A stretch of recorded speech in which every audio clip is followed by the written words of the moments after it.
This episode is brought to you by ARX.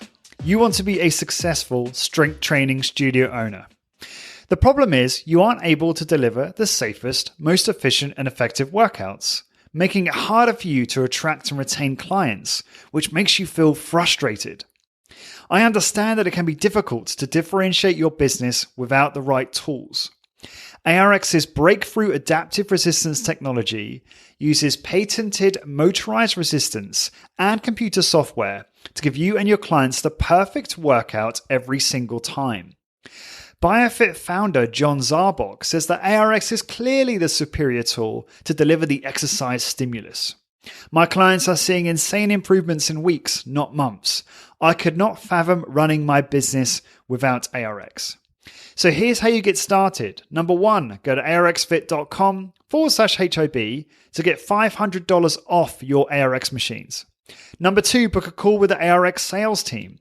And number three, learn how ARX can help you grow your strength training business.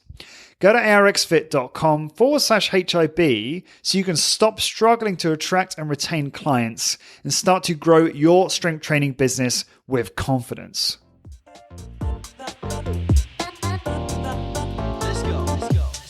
Lawrence Neal here, and welcome back to highintensitybusiness.com, the podcast where we discuss high-intensity strength training and provide you with the tools, the tactics, and strategies to help you grow your strength training business. This is episode 342, and the topic of today's episode is high-intensity training all we need, right? In terms of the exercise component, part of our overall kind of health hygiene template. And during discussions with Dr. Bryce Lee about my shoulder injury I did a few years ago, I learned that there are various things I could do outside of high intensity training to help rehabilitate it, and which I found really beneficial. And this led on to more discussion with Bryce over email about whether high intensity training is all we need. Is there more we can do, other movements, exercise, practices we can do to be more functional, healthier, happier, more quote unquote complete, especially as we age. And so I wanted to talk to Bryce about this for a long time, and he is a guest on the podcast today. Dr. Bryce Lee is the director of therapy and the co-founder of Strength Space, a fitness studio that provides clients with resistance training and physical therapy services in Chesapeake, Virginia, US. Bryce, welcome back to the podcast. Lawrence, it's great to be here. Great to have you. And as I said, I've been really excited to talk to you about this for a while and really dig into it. And I completely understand that, you're not coming here saying, hey, look, I don't have the final answer. I have various opinions based on the studies, my own experience, my understanding of physiology and anatomy, etc. But I also think that there is more beyond, high intensity training that we perhaps should be doing if we have the time to I don't know what the right word is here, but perhaps optimize our health and well-being. So I thought the way we could start is talk to us about yourself, because I know you messaged me saying, Lawrence, I've been terrible at actually doing this myself. I've just been doing HIIT and Carol because I'm so busy. But perhaps you could kind of talk about what you've been doing and what you think is actually the ideal combination of elements to really optimize one's health and well-being. Sure. So I want to start by suggesting that I'm not saying that I'm not trying to have the discussion even of like what's optimal for hypertrophy. I think we've kind of talked in the past, and that I think that the burden of proof is on anybody who says that more than a brief, highly intense routine is necessary. The burden of proof is on them to prove that the added volume, the added frequency is justified. And so I'm not even trying to have that discussion right now. I'm very interested in things like, how do I stay out of pain?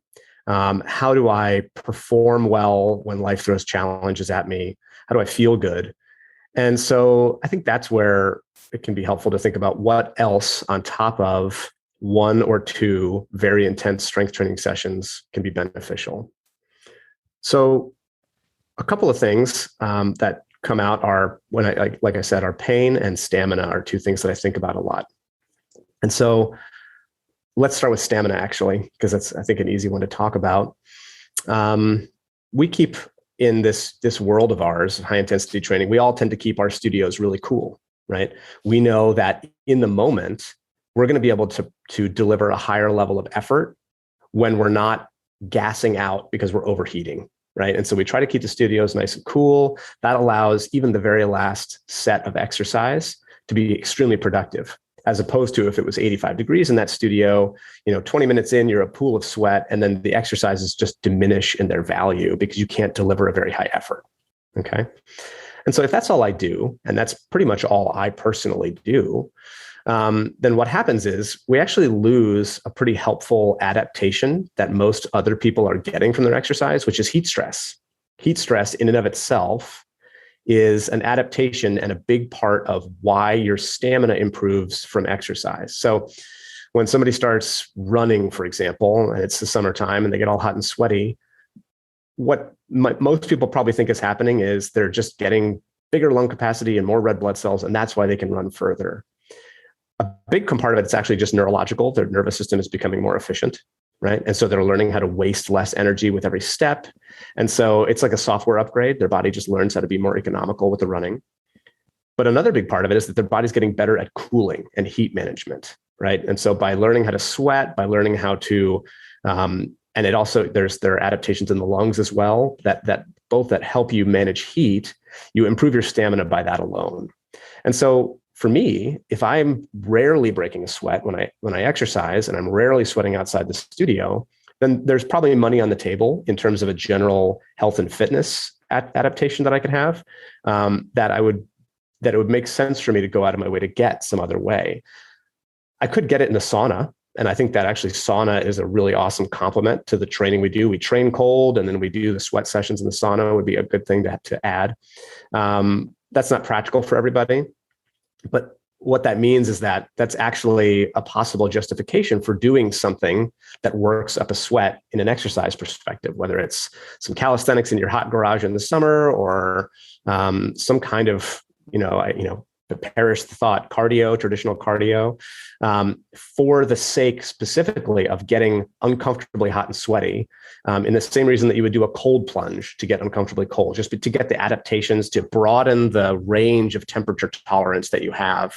And it seems that there's enormous benefits to sauna. I mean, it seems like every month we see some new study talking about the benefits of sauna, and you hear Rhonda Patrick talking about it on Joe Rogan and Tim Ferriss and things like that. A lot of those benefits come from the heat shock protein stimulation that you get. So that's why I've shifted away from trying to discourage clients from going to the treadmill. I mean, so long as I know that they're not risking overuse injuries, and so long as I can give them some tips about how to make it more low impact on their joints, I think that if traditional cardio is the only way a person can work up a good sweat, I don't know if I'm confident now in saying that's a bad idea for them to do. Because I think that getting hot and sweaty is a really good, healthy thing to do, because being good at heat dissipation and heat tolerance affects how you perform elsewise, right? Like now, let's say all I do is I do my 2 cold, high intensity training sessions a week. And then I go and I have to go out and it's 95 degrees out and I have to put my 4-year-old on my shoulders for the last mile of a hike with our family. And if I gas out because I'm overheating, what I'm not going to be very impressed with myself, and I'm not going to be able to brag about my fitness levels when overheating is what gets me. I'm plenty strong, great, my lungs are good, but then I overheat. So that would be like the first thing, is just thinking about heat tolerance and a way that a person could add heat stress to their life in a productive way. And if it's sauna and they have access to that, then that's great. Maybe they can do it. That's the most joint friendly way to do it. But yeah, that would be point number 1. Just on that, that was fascinating. Something I've not even really thought about, to be honest. But I just did one way of looking at what you just said is, doesn't just the act of being on a hike with your family, putting your kid on your shoulders, which might seem really challenging if you're not well adapted, as you've described, but would ultimately help produce the adaptation. So what you quite hear quite often in the high intensity training community is, train once or twice a week or 3 times, whatever. But then go and enjoy your life, go and do all this other stuff, hiking, etc., walking with family, as you just described. And isn't that going to then give us those adaptations? Yeah, okay, the first time might be challenging, but then obviously you adapt very, very quickly. And so when you do that exact activity, 2, 3, 4, 5 times, you're used to it. So you don't necessarily have to do. And I understand there's other benefits from sauna, like you just described, but you don't necessarily have to do quote unquote high intensity interval training, sort of cardio or whatever. Yeah. No, I take your point, and I think that it's specific adaptation to impose demand. If you want to be good at hiking with your kids, you should hike with your kids, of course. But because things are specific and our adaptations to those things are specific, hiking with your kids might not make you better at going on a bike ride, which might not make you better at getting back into ultimate frisbee, which might not make you better. So that's why we in high intensity training love general adaptations that work for anything. I don't care so much about the skill component of getting good at a barbell squat. I want the at the cellular level and at the muscle fiber level, I want the strength adaptations, right? And those largely, well, unless we ask Dr. Lenicky, some people think those are mediated by size increases, right? And then that's contentious now due to his very interesting research. But that's why we aim for we aim for muscle size in the gym to try to maintain our muscle mass and preserve our strength. What I'm saying is that good heat dissipation is a very generalizable adaptation that will make your endurance feel better at everything you do. Oh, got it. And so, does that make sense? And so, it does, yeah, far more helpful because it's helpful in so many other different arenas. It's broadly applicable. Muscle mass is a broadly applicable adaptation, whereas skill with a barbell squat is specific. Heat dissipation is broadly applicable, whereas stamina for running is specific. So if the only way you can get that heat dissipation adaptation is to go running, well, then maybe that's something that you could consider, or speed walking, whatever. There's certainly more elegant ways to do it. Like I said, like sauna treatments or however. But I think it's an adaptation that might be worthwhile. And then on top of that, not even for the performance benefits, but for the health benefits, there seem to be cardiometabolic benefits to doing that sauna treatment or some other form of heat stress inducing exercise. And so maybe it is that the studies that show that people who do cardio have health benefits, maybe a lot of those benefits are just because of the heat stress. It's possible, right? And so it's especially if you have access to some kind of sauna treatment, or I don't know if hot tub would give quite the same thing, but maybe if you have access to it, it's low risk, it's easy on your joints. Certainly, it seems like a no-brainer. If you don't have access to it, though, I think it's something we should revisit as a community, whether it could make sense for certain individuals to do, I don't know, God forbid, some elliptical time or something that gets them just hot and helps them break a good sweat for its own sake, not to burn calories, not to log time and, score points on the pedometer, but just to get that heat stress. I'm speaking from my own experience. Obviously, I play basketball, and the shoulder's feeling way better these days, and such that I've been able to play again. And I know listeners would have heard me speak on the podcast about me constantly weighing up the risks of whether or not it's worth playing, but kind of at a point at the moment where I just feel it's ironic because I can't quite play at the moment because obviously just had another baby, so it's not really possible to play right now, but I do intend to play when I can. And I was playing leading up to the birth of Maggie, like once a week, and like you say, I would get that, I'd get really hot, I'd get really sweaty. I was thinking, wow, I haven't actually broken a sweat like this in years, right? Because I'd had so much time out, and I'd just really been doing HIIT. And okay, maybe I got sweaty doing HIIT. Sometimes it was like a hot day and I couldn't really get outside or whatever, or strip down. And I know this is a little bit off topic, but I just noticed that when I would do that, I would certainly get a strong, whether it's like either endocannabinoid or endorphin rush or psychological buzz, right, from doing it. It's always fun to hone a skill and play a team game, and socialize with others. It's a great way for me to socialize. But also, I also think there might be I just found it easier to stay lean doing that. I don't know whether it's because I was playing basketball rather than eating at home, right? Or whether it was because of some kind of metabolic effect, signaling more calorie burn, or signaling muscle tissue, keep muscle tissue versus losing, keeping fat. Like Doug talks about that diminishing marginal utility of body fat when you're more mobile and lifting weights and such. Right. But I don't know, for whatever reason, I just that was just some anecdotal kind of experience I had. So I know there's lots of offshoots there, potentially lots of benefits of that type of activity. And then there's also costs too, right? On my joints, injury risk, etc. But that's the first thing I thought of when you were talking about that heat stress, is I was getting some of that with that exercise. Yeah, for sure. And I think, you know, clients will come in to us and we'll start talking to them and we'll say, hey, look, you don't need to sweat. That's totally unnecessary. And a lot of them are deep down, they're going to remember when they were younger and they would go on a run or they would do something and they would get this sort of really great sensation of they had worked up a good sweat. And it's just, you kind of have a very deep-seated belief like that has to be good for me. And now this guy is telling me it's totally unnecessary. It's a complete waste of time. And it just sort of like chafes at their instincts a little bit. And so if instead you can say, hey, look, actually sweating may have a lot of health benefits to it. There's a reason we don't do it in here, which is that it would reduce the quality of what we're doing very specifically. But that doesn't mean you shouldn't do it. And it sort of helps us, I think, make the message of HIIT sound a little bit less fundamentalist, I think, if we can talk about it in this way and say, hey, look, you're right. You should go work up a sweat.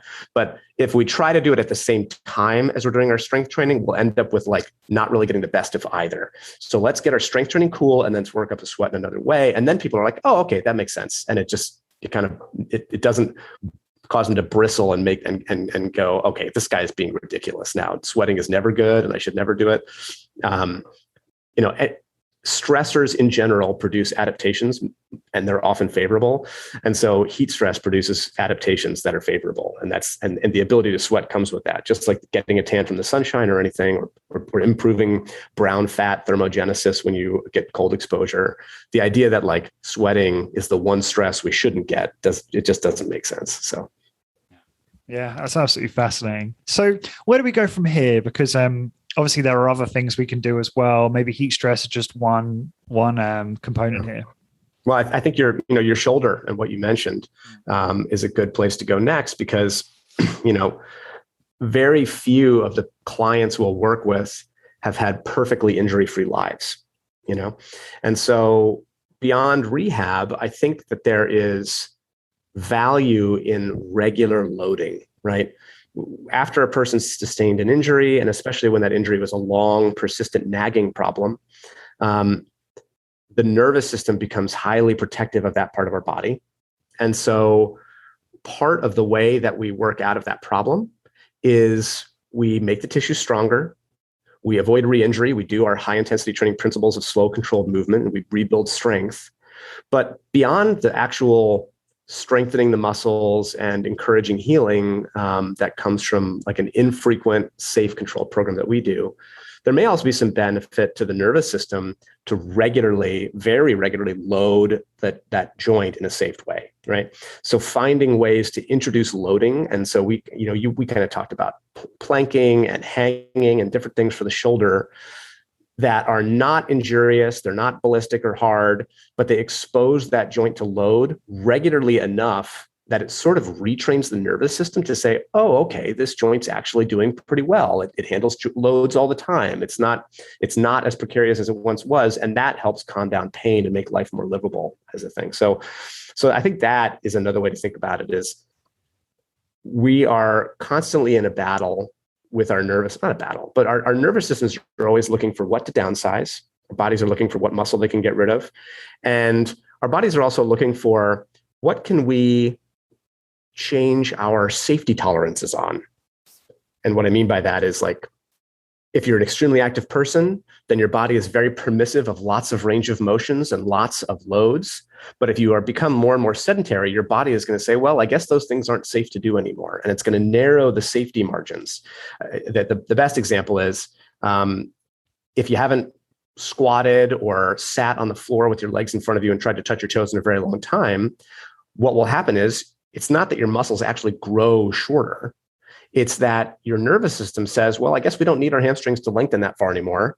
So let's just shorten the tolerance. Let's sound the alarm earlier now, because we don't need to get so stretched out day to day. And so let's just trigger that uncomfortable, stretchy sensation earlier. And then if you were to stretch every day for 2 or 3 months, it's not that you make the muscles longer, It's that you teach the nervous system to let you elongate further towards the edge of your limit. So how do we apply that to us now? Okay. We want, within reason, and you can do this too much. You could force yourself to do splits every day, and then you could end up with sort of hypermobility. And then there are ballet dancers who end up with hip pain because of that. So I'm not saying that everybody should be like stretching hard every day, but having a very diverse, regular, full range of motion life where we do things that put our bodies through the full range of motion, whether it's sports, getting up and down on the ground with our kids, really thinking about, as Katie Bauman, who is a author of Move Your DNA, wrote, taking your movement micronutrients, right? So there's macronutrients, protein, carbs, fat, and then there's micronutrients like vitamins, and taking your movement vitamins, getting a really diverse array of eating the rainbow, so to speak, of movement, I think can be a useful way of thinking about how do we keep not just our ranges of motion where we want them to be, but how do we keep our nervous system well calibrated? That's the best way to think about it. Well calibrated so that it regards all of these diverse movements as well within normal limits. If you never do them, then when you do them again for the first time in 10 years, your nervous system is going to say, ooh, we don't know about that. That looks precarious. Let's make Lawrence's shoulder hurt to stop him from doing this uncertain thing he's doing right now. But if we're very diverse about our movement and you're regularly loading your shoulder in safely, not necessarily ballistically, unless it's for something you love like basketball, but mostly safely and in a diverse way with hangs and planks and climbing and crawling and those kind of things, then when you go to do something slightly novel, you're less likely to get that whoa, whoa, whoa protective alarm sensation that your nervous system is going to throw at you to stop you. So I think that's, if there's a way to summarize that, the idea of keeping your body well calibrated so that your nervous system always knows what movements are okay, and doesn't get too narrow. If you don't do a movement for 10 years, your body's just going to cross it off the list of okay movements, and we don't want that. So is that kind of helpful? I just like letting you go and just flow because it's just so interesting. And where I want to get to at the end of this podcast is some kind of template. Now, look, I get it. There's so many ways we can do these things. It's like when Doug McGuff said he regretted coming up with the Big Five because everyone suddenly thought the Big Five was gospel. But there's so many ways you can get the same results from your high intensity strength training with vastly different programs. And it's probably the same for all of this supplementary activity, right? And I think one thing that is probably good to mention is in HIIT, we often think about bang for buck. We often think about working with super, super busy clients who perhaps aren't as interested in movement micronutrients, and they're not going to do anything because they're so busy, and it's not higher up enough on their kind of value hierarchy, and so just getting them in for HIIT is going to be super beneficial in terms of like huge ROI, and probably more so than anything else from an exercise perspective, right? So I just thought I'd add that in there because I know people are listening to this going, yeah, but people don't have time. So this is for, I suppose, a specific type of audience maybe. So just, I guess, moving towards a template, which I hope we can give people, because you know what it is. It's like people always want a routine, right? If they buy a new HIIT book, they buy a new Ellington Darden book, they want to know there's a routine in there, right? Even if they're like a seasoned HIIT person who's been doing all these different types of routines. And something actually Luke said to me, which I thought was quite funny related to that. And so if we can kind of move towards that, what are we looking at? Like, because I know people want to finish this podcast thinking, okay, so I'm going to do my HIIT once or twice a week, and maybe we can talk about your routines if you've got some time. But I want to do this other movement practice as well. And they want to know what that is specifically. So can you just elaborate on the details of that? Of what the ideal would look like? And I know it's a hard question because I get it. There's so many different things you can do. So I guess you're just giving an example of the things you think are really beneficial and how you do them, frequency, volume. Like take hanging, for example, like how often someone should hang, how frequently they should hang, how should they hang, that kind of stuff. Yeah, okay. So if we talk about hanging, so if I remember correctly, is it Kirsch? John Kirsch, I think, is that right? Yeah, his book, the Hanging for Shoulder Health. He was an orthopedic surgeon who basically noticed that hanging seems to alleviate many of the symptoms. I think if you go to Kirsch, KIRSCH shoulder.com, you can see some of his stuff. Many of the symptoms of diverse shoulder pathologies, and the underlying philosophy there is that our ancestors probably did a lot of hanging. They did a lot of crawling. And so I think that that's the other balance there to hanging, is that static support position of you're on your hands and knees, in some kind of plank or modified plank version, bird dog, whatever you want to call it. How often probably depends on your personal history. So a person who's never had a single shoulder injury might need to do it less than somebody who's had an injury, rehabbed from that injury, and now their nervous system is always looking for an excuse to become overprotective again about that old thing. It's like a once bitten, twice shy thing, right? And so their body's always looking for, okay, well, we still remember the shoulder. And so we're always looking for it and always getting ready to dial the volume up on pain in that area again. So that person might really benefit from hanging for, 20 to 30 seconds, just twice a day. Maybe you put some sort of tool that allows you to hang in the doorway of your office, so that just throughout your day, every day, you can just do it for 10 seconds here, a minute there. Greasing the groove type of habit. Yeah, just it's not about pushing it hard. It's not about achieving fatigue or failure. It's just about constantly reminding the body, I want to be able to do this, right? So, my goodness, what does that look like? In a perfect world, it looks like all day we're climbing through the jungle and climbing trees and being fairly lightly active with our bodies, right? And I obviously that's not going to happen for me. That's not going to happen for most people. I have the luxury of the fact that I'm a high intensity strength trainer. And so I'm regularly squatting down, picking things up, moving weights around my studio. The blessing and the curse of having plate loaded equipment is that I have to move weights around all the time. And I actually don't mind that at all, because I'm constantly using my hands and my shoulders and my hips and doing things in a light kind of 20% effort way, which I think is really good for me. Much better than being at a chair all day. But I think so we'll start with, if there's a particular history, right? A person's low back, a person's knee, a person's shoulder, then we just need to be kind of like, think of it like flossing your teeth. Several times a day, you want to be exposing your joints to the ranges of motion and types of loads you want them to be very comfortable with day to day. So that might mean squatting down, getting up and down off the ground, doing things like, as an example, not like a prescription, but as an example, like a Turkish get-up, which a person can look up. It's just like a way to take your shoulder through a very full range of motion in a supporting versus hanging way. In other words, there's pressure into it instead of pulling out of it. It could look like a 5-minute yoga routine where a person just kind of does their sort of sun salutation kind of thing. I hate to say that the conclusion of this podcast is that everybody needs to be doing hot yoga so they can sweat and go through full ranges of motion. but I certainly wouldn't discourage You're triggering a lot of people in here. I know. I have a habit of doing that though. So this is slaying a sacred cow right here. That Bryce Lee says everybody needs to do hot yoga. For me, in my perfect world, it would look like I would ease cautiously back into grappling, because I used to really enjoy Brazilian Jiu-Jitsu.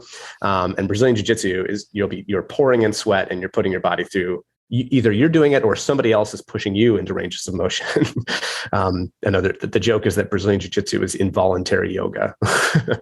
And so finding an activity that you happen to enjoy makes this even better, right? Because you can find something that you love to do that is diverse in its movement. Tennis, basketball certainly is going to involve a lot of lunging and jumping and diving. Now, you're going to accept risks depending on your activity. I'm not prescribing Brazilian Jiu-Jitsu to anybody because you're accepting risks when you do it. Basketball, same thing, plenty of risks, right? And so how you dose it is a very individual risk calculation that you have to make, in the same way that I wouldn't recommend somebody go on a jet ski, but they're a lot of fun. And so it might be worth it to somebody to get on a jet ski and have their good time there. I think life is one big risk reward trade-off calculation with almost everything we do. So I haven't really given you a template yet. I think that it's not easy. And I think if there are troublesome histories of joint pain or injury, we generally just need to think of it like flossing our teeth is the way to do it, and think, at least once, if not several times a day, we should be introducing some light load to that joint through a nice full range of motion. Again, could look like getting on the ground and crawling around on your hands and knees, which would be great for your trunk and low back and shoulders. It could look like doing some light squatting while holding on to something so that you can kind of just range your hips and knees to their full range of motion. This is kind of one of those areas where I think people like the knees over toes guy are offering some useful insight. I don't know if you're familiar with the knees over toes guy, but his stuff couldn't look more different from our routines, could it? It's very different. And yet, if you really think about what he's trying to accomplish with his clients and with his trainees, who are largely like an athletic population or a once athletic population that now has knee troubles, he's doing the very smart thing of the nicher, the richer, right? And he's focusing on his niche, which is the knee, or his niche, I should say. But it's about graded exposure and regular loading of the knee in the ranges of motion that you want it to be able to perform in during your sport. And so that's what he does. He kind of has generally a basketball background and framework. And I'm not saying that like I look at his programs and I tell people you should go do his programs. I'm saying that I think that he brings an insight, which is that regular exposure to load and range of motion has advantages that we may miss if we say all you have to do is leg press once a week for your legs, right?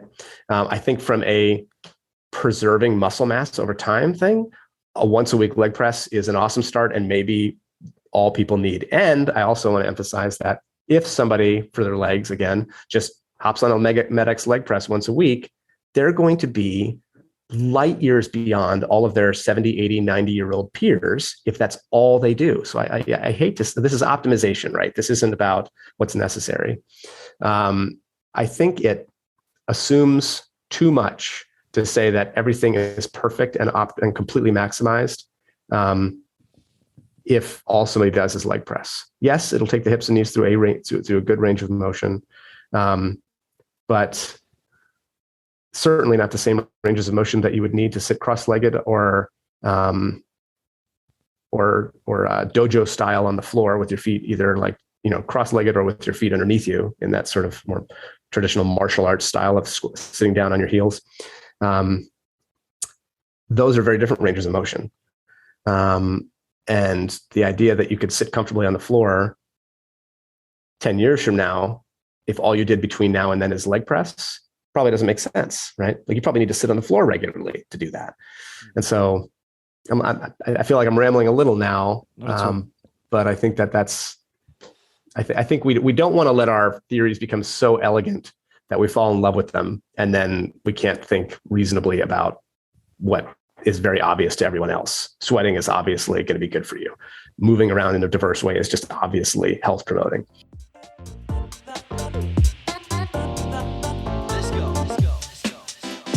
This episode is brought to you by ARX. These are the most intense exercise machines I've ever used. I remember how fast a pull-down exercise took me to muscular failure and beyond. On the final negative or eccentric excursion, my tank was practically empty, but the adaptive resistance enabled me to continue to perform work until the predetermined end of the set. This experience was very profound and made me realize how effective ARX is in helping clients reach a high level of intensity in their workouts and ultimately produce the best results. I also love how ARX measures and tracks range of motion, rep cadence, total output and time, and more with real-time audio and visual feedback. These features are powerful sales and retention tools to help you convert and keep more clients. As a listener of the High Intensity Business podcast, ARX is offering you $500 off your machines. Just go to arxfit.com/HOB to book a call with the ARX sales team to learn how ARX can revolutionize and grow your fitness business. Again, go to arxfit.com/HOB, and now back to the episode.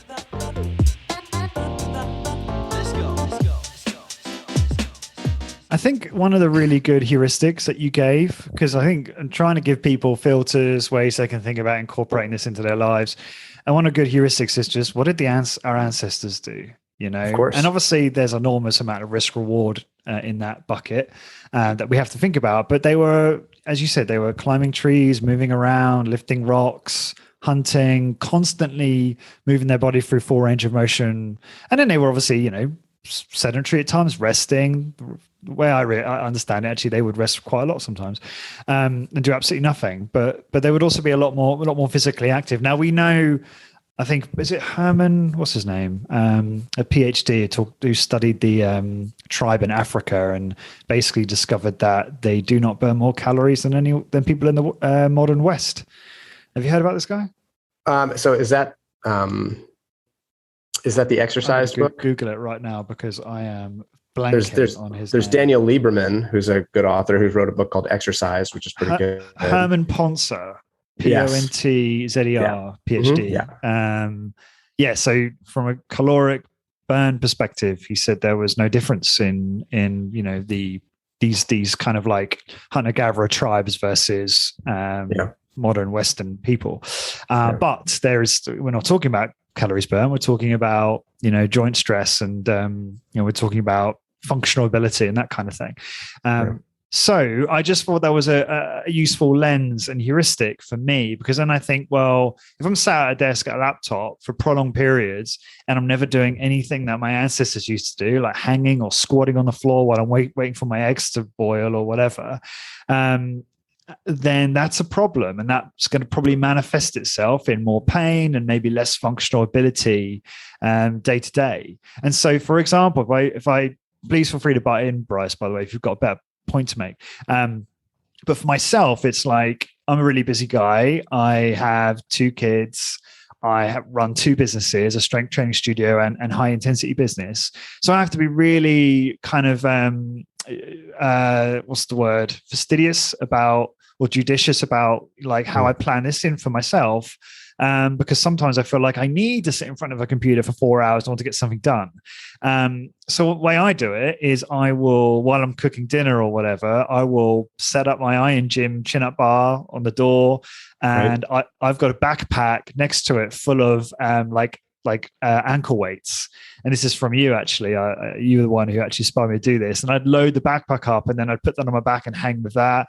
And I might try and do like 1 minute and then take a break and then take the load off. And obviously these details might not matter at all. It's just novelty and whatever.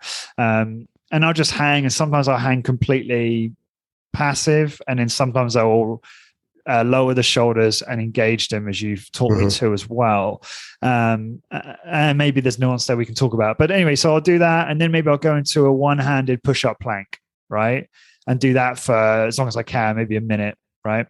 And then when I'm playing on the floor with Arthur, I'm just like on all fours, moving around. I'm in that dojo squat position you just described as I'm talking to him, and I'm using my body in that way. So I'm taking advantage of these opportunities throughout the day to be in these different positions, right? But now, after listening to you, I'm really inspired to start going out into the I live in like a cul-de-sac, just a square of houses that all face each other, and there's a big green in the middle. So I think all my neighbors are going to start seeing me sprinting up and down this green. We'll see.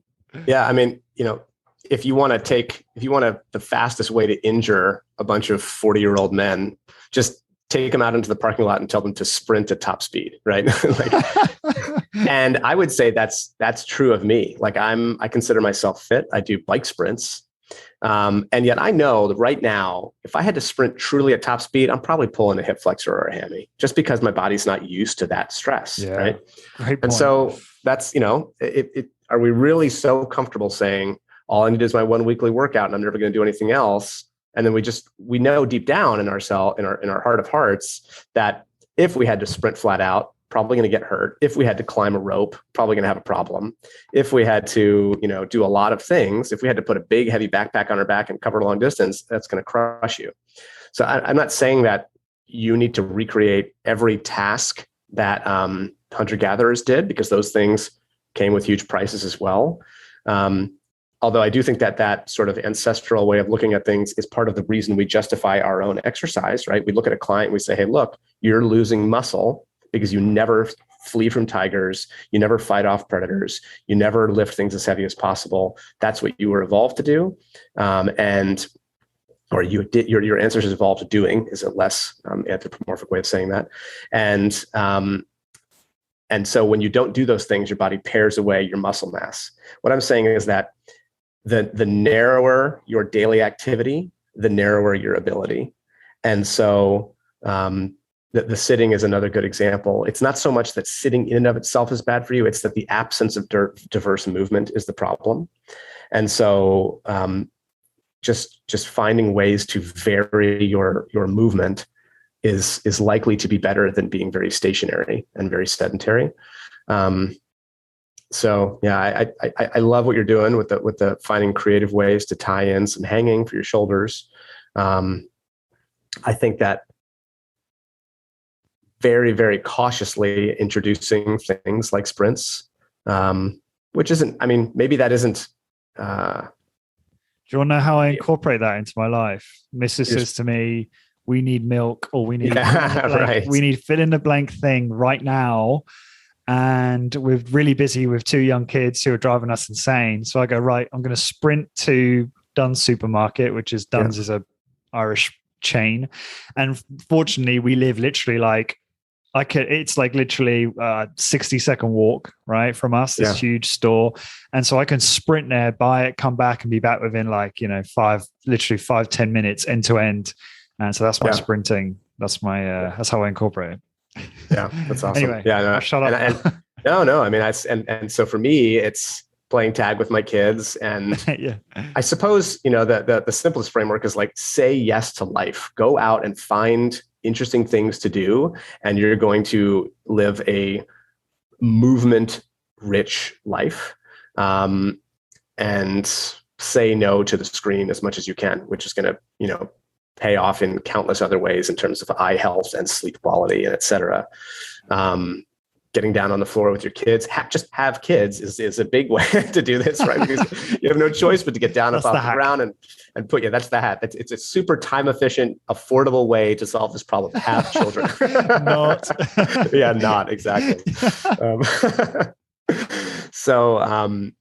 But I mean, I think that just trying to diversify what you do in your life and adding new and fun and challenging things, whether it's travel, hiking, taking up a sport that you find you can safely and easily and cautiously introduce, as opposed to all of a sudden, because that's the most dangerous way to do anything.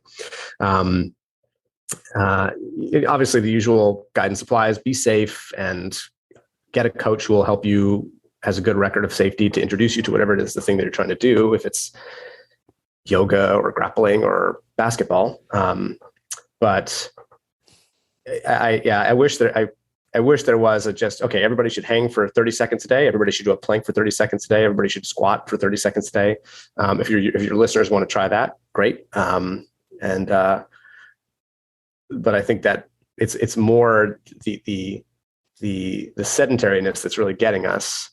And the very, very narrow, limited options we give our bodies, and the narrow, limited stresses and loads that we expose our bodies to, the very narrow temperature ranges that we expose our bodies to, that leads to that progressive, gradual shrinking of capacity. That's worthwhile to push back against. So and I'm just also, it just occurred to me that you and I could do an hour podcast, maybe even like a 2 or 3 hour podcast on like the adaptations derived, maybe not 3 hours, maybe you could, the adaptations derived from hanging for the shoulder, right? And we're not doing that today. We're not going into like all the different adaptations and things we get out of all of these different additional activities you could do, because that is just too much to cover. And we've obviously got only a little bit more time now to get to that template, which I've decided what we should do, Bryce, is provide people with like 6 bullets, right? So you've got, that's your filter, right? You've got like 6 recommendations, and that doesn't mean do hanging for this much. It might mean every day hang, every day squat, do HIIT twice a week, whatever it is. So maybe we can get there in about 5 to 10 minutes just before we wrap up. But yeah, so I know there's a lot. Just to say that we're not using this podcast to go into the details of like the all the benefits of this. But one of the things I was also going to mention is talking about temperature, is the opposite might be true as well, right? So it's good to get out into the cold sometimes. I mean, I remember, I think it was Ted Naiman, or maybe even Dr. Art Devaney said something about the importance of when it's a cold day, you go and walk the dog in your t-shirt, be cold for half an hour, walking that dog feel that cold stress. Obviously, people can mimic this with cold showers. But are you a advocate of those types of things as well? I mean, I definitely think so. Yeah, because it fits into the same framework we've been talking about. If you live your entire life in this very narrow range of 68 to 76 degrees Fahrenheit, forgive me for the lack of a Celsius conversion. You're fine. Most people are on your wavelength with that anyway. True. Then there must be adaptations we're missing on either end. So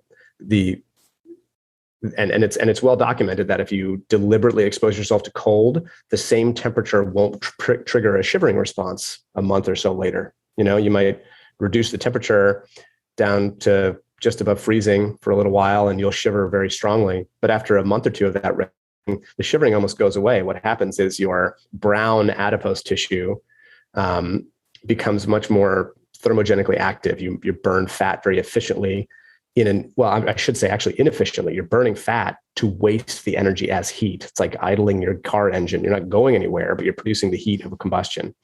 And so I think that's an adaptation that's worthwhile. I think that I personally don't need to do too much there because I live my life in a 60-degree studio. And so I'm always chilly.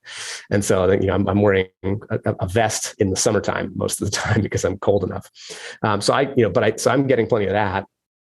But I probably could benefit from occasionally getting down into quite cold temperatures.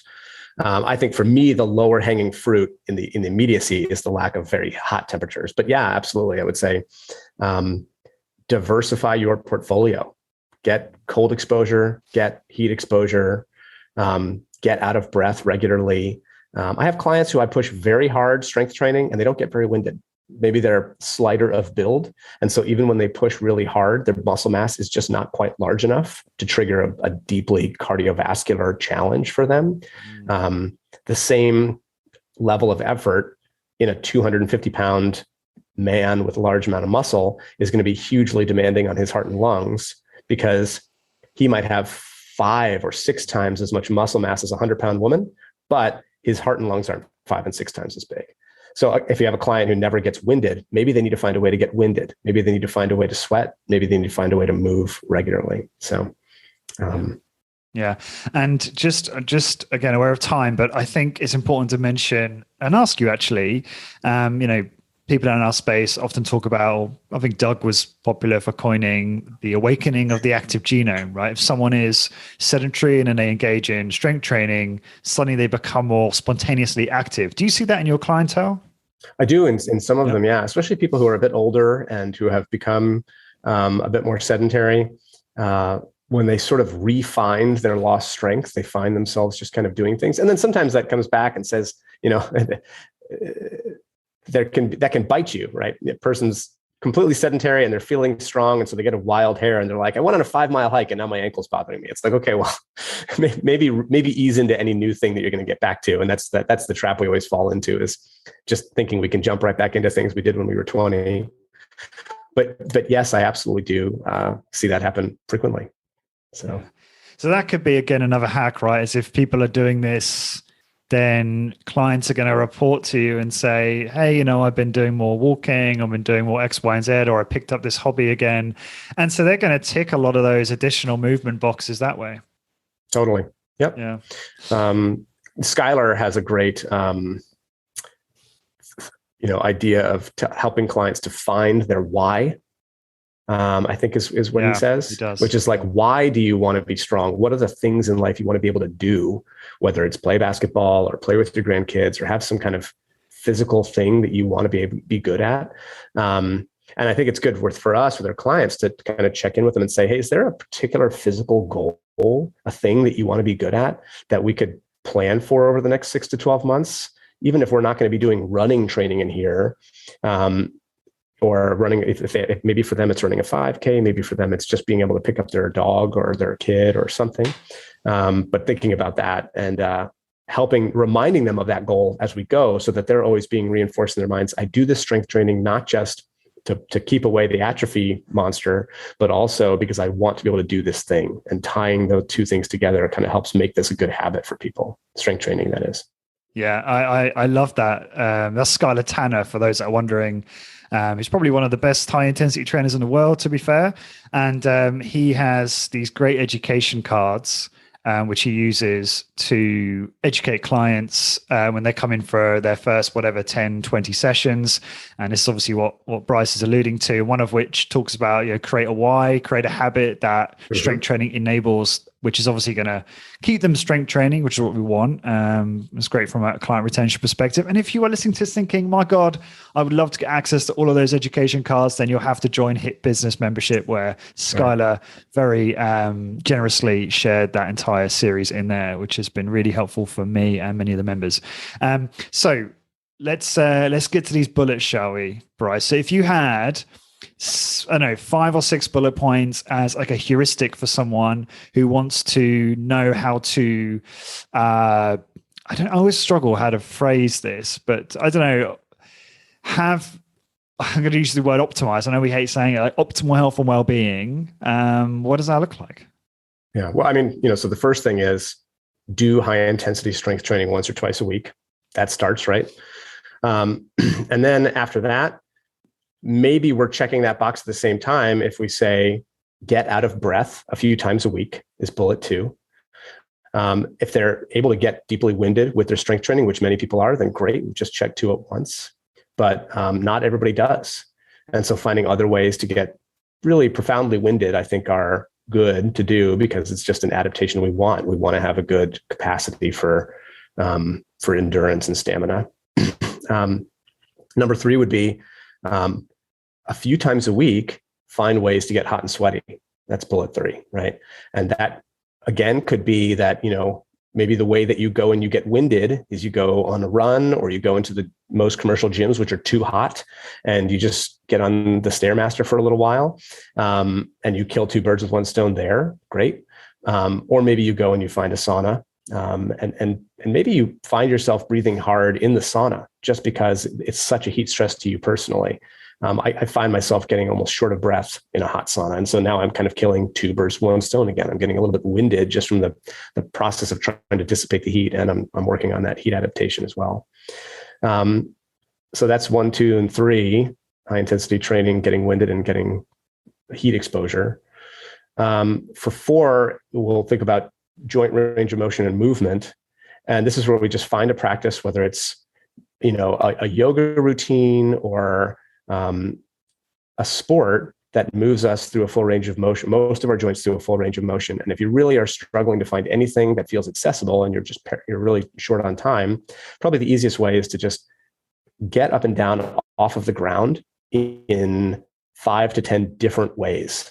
So get down on the ground and get up again, and then get up and down in a different way than you just did. And do that several times a day.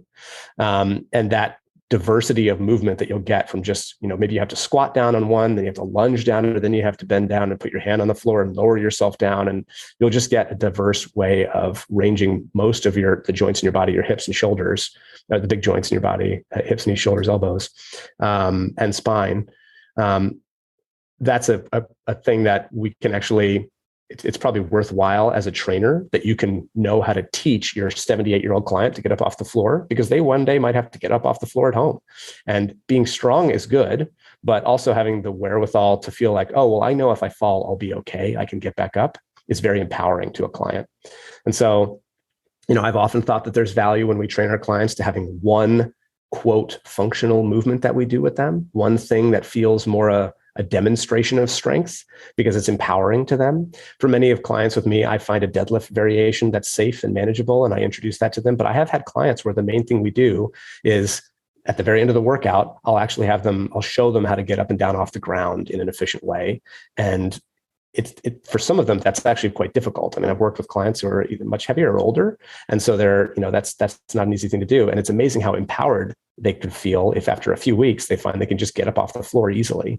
That's a huge sell for them. And it only takes a minute. So if that movement practice is hard to find, maybe just that is the starting point. Can you get up and down off the ground?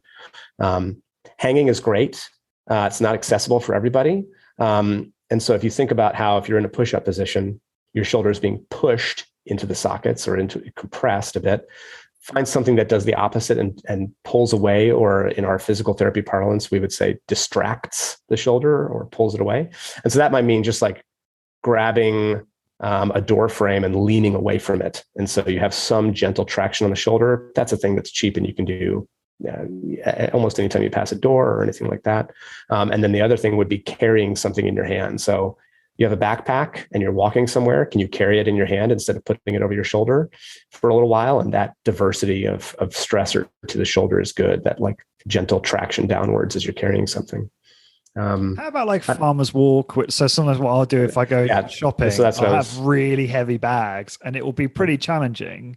And that's really what I was just referring to. Sorry. But I'm just wondering, is there a lot of benefit to that? Yeah. So, I mean, again, why are we doing it? Are we doing it to try to get stronger delts? Well, then it's probably not the most efficient way to do it. Sure. Are we doing it to introduce novel loading to our trunk, spine, hips, shoulders? Well, then there's probably value, right? If it's to diversify the movement portfolio, well, then that probably does make sense to do. And, I think somebody with no equipment at home who just does push-ups and pulls and does like a row with something and then does some squats, if they added a farmer's walk, they're going to get a lot of benefit out of that farmer's walk. There's a lot of good loading that happens. The asymmetrical loading on the spine, I think, produces really favorable strengthening adaptations that might be similar to the kind of adaptations you would get from a medic's rotary torso. That rotational strength and side bending strength are very similar to each other. And so having that uneven loading of one heavy weight in one hand and walking with it, even though you're training the oblique muscles and the spinal muscles isometrically, it's got to give benefit. And this is why other strength coaches will come up with their short list of the movements you must do: overhead squat, farmer's carry, Turkish get up, and those kind of things. I don't know if I agree with all those movements, but I think that their heart's in the right place. Like, think about the centenarian Olympics, which Peter Attia's idea, right? What are the things you want to be able to do when you're 100, which is basically just like squat down on the floor and pick up a baby and like move a bag of dog food around, and then reverse engineer back to now and just do those things regularly. And it doesn't have to be a huge list. You don't need to be able to run a marathon when you're 100 or deadlift 500 pounds, but you want to be able to get up and down off the floor.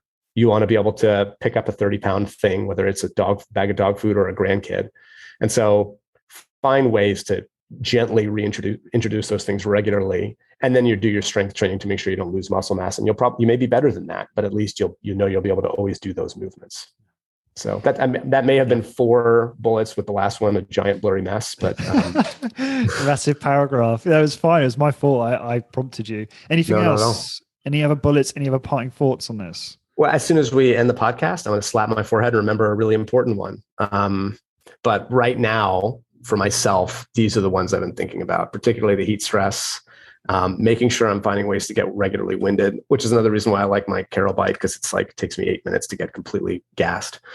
And then just really moving diversely, which I do with my kids, getting up and down on the ground, finding sports that you love to do. That's always a project. What's a sport that I could actually fit into my life right now? It's a challenge to find that, but it's on the to-do list, Lawrence. For the longest time, I mean, this podcast has truly been transformative for me, and I'm so excited actually to get out and do more stuff, and not without obviously assessing the risks. But I think a lot of us in here get trapped in this paradigm of, I won't bother doing anything else because what's the point? There's no value in it. But there probably is value. We've talked a lot about that in this podcast, and you've got to be smart about it and think about what you're doing. But just do more stuff. If you've got the time, do more of this stuff, right? It's beneficial. It makes you feel great. So I just really appreciate you taking the time. This has been one of my favorite podcasts for a long time. Yeah. You mentioned Art Devaney, and he always tells us, he's told the story of this. There's this sea creature, which is like a coral. It's like a piece of coral, but coral is an animal, not a plant, And so the sea creature swims around in the ocean until it finds a place to latch onto. And then it digests its own brain. It doesn't need a nervous system anymore. It's like a piece of coral at that point. And I think we're similar. Like, we have brains to facilitate and direct movement and plan movement. And if we didn't need to move at all, we wouldn't need brains. And so everything we do is movement. Everything we do involves muscle. And if the reason we have our brains is to move, then we should probably move a lot and find ways to do it that are joint friendly and that are enjoyable. But that are diverse and interesting and engaging. So Yeah. Yeah, so profound. Bryce, thank you so much for taking the time. I know you've got a client literally in the door probably. Got a What's couple minutes, yeah, we're close. best way people to contact you or find out more about Strength Space, anything you're working on? So my website is the word strength and then a hyphen and then a word space.com, strength-space.com. And my email is Bryce at, and then that same thing, strength-space.com. I'm on Twitter, eBryceLee, consistent hot takes on Twitter. Feel free to email me and I'm happy to chat with anybody. Thank you, Bryce. And for everyone listening, to find the blog post for this episode, please go to highintensitybusiness.com and search for episode 342. And until next time, thank you very much for listening. This episode is brought to you by ARX. You want to be a successful strength training studio owner. The problem is you aren't able to deliver the safest, most efficient, and effective workouts, making it harder for you to attract and retain clients, which makes you feel frustrated. I understand that it can be difficult to differentiate your business without the right tools. ARX's breakthrough adaptive resistance technology uses patented motorized resistance and computer software to give you and your clients the perfect workout every single time. BioFit founder John Zarbok says that ARX is clearly the superior tool to deliver the exercise stimulus. My clients are seeing insane improvements in weeks, not months. I could not fathom running my business without ARX. So here's how you get started. Number 1, go to arxfit.com/HIB to get $500 off your ARX machines. Number 2, book a call with the ARX sales team. And number 3, learn how ARX can help you grow your strength training business. Go to arxfit.com/HIB so you can stop struggling to attract and retain clients and start to grow your strength training business with confidence.